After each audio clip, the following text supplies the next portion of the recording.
the issue has been is that if you go back into more ancient times, thousands and thousands of years ago, say if you take like a hunter-gatherer civilization, then traditionally the men are going out to do the hunting, which is going to be hard work, hard physical work, sometimes hard mental work, strategizing how to secure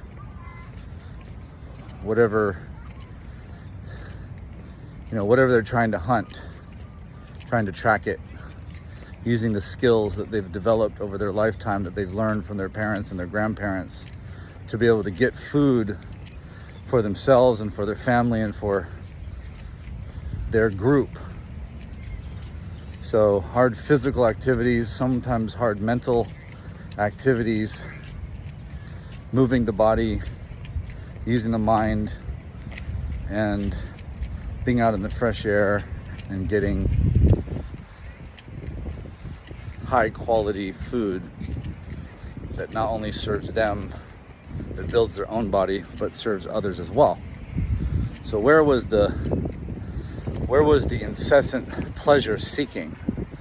Where were the movies and the Instagram scrolling and the binge Netflix watching and the ice cream cones and the pizza and the French fries and the sodas and the just playing around in life, pleasure after pleasure, pleasure seeking after pleasure seeking? Where was it?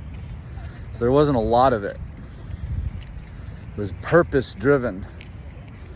And in this case, it was more of a purpose driven because it was of a survival situation. So it was necessary. But it's the way that the neurochemistry has developed in order to make it sure that the species survived and thrived the best it could.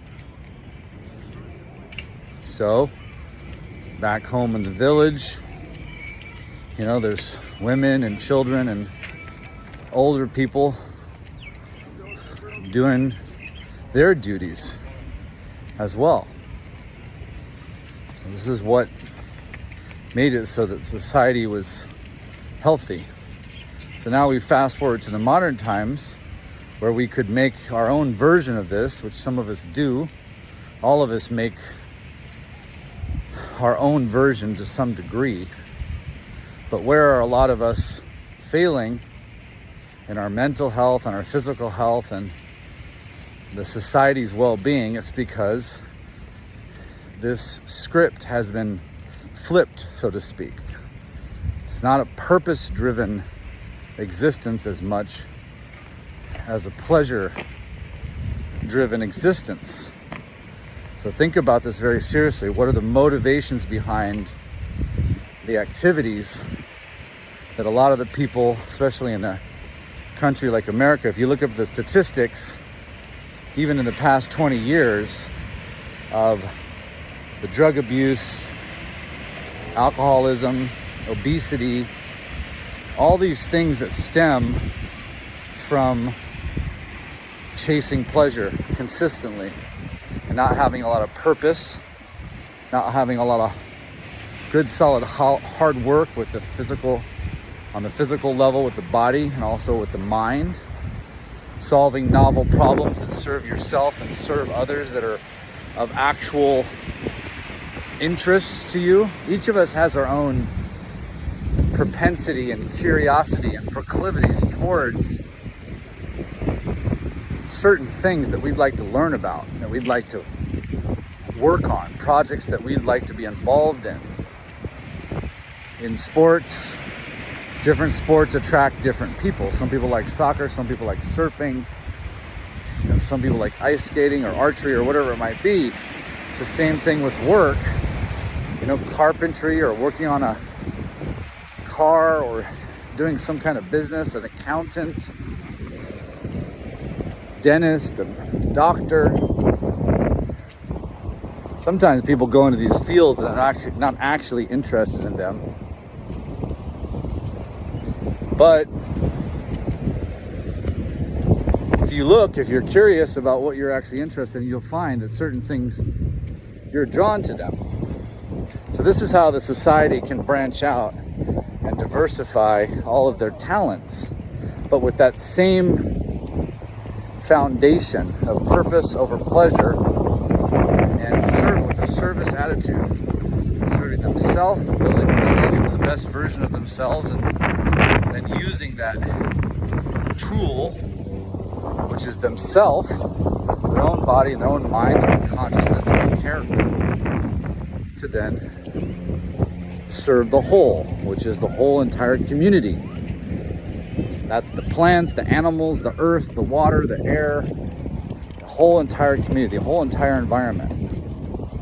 This is where you're going to find your peace, your harmony, your fulfillment,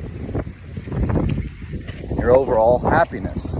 There's going to be like spikes of happiness from different things that you do, but the baseline is going to be solid. The baseline is not going to be depressed and anxious, so that you're going to want to run to some pills or run to a drink or run to some pornography or run to some low vibration activity. That's not where you're going to be attracted. You're not going to be attracted to that. You've developed a higher taste. You're not attracted to all those activities and all those types of thoughts that make it so that things just get worse. You're going to be attracted to the things that actually make it get better. You only get better. So this is the trajectory I'm trying to work on for myself, to show at least one example of a process that actually works.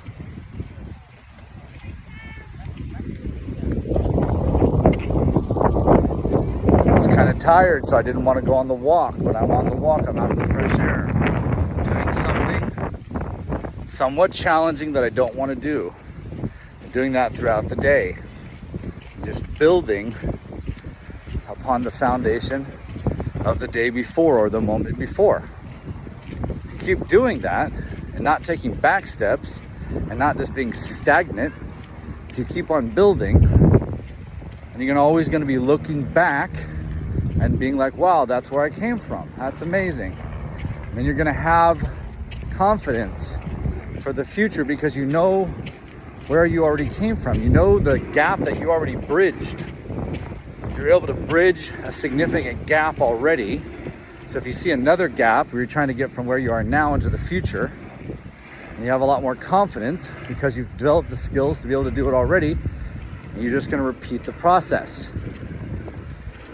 So this is the blueprint that we're working on ourselves. So a practical example of it and teaching it. People that I've been working with, they've been having good feedback. I'm learning from the masters that have already done it, and they learned from the masters before. So this is a tested system. That's what you need. All right, let's get this.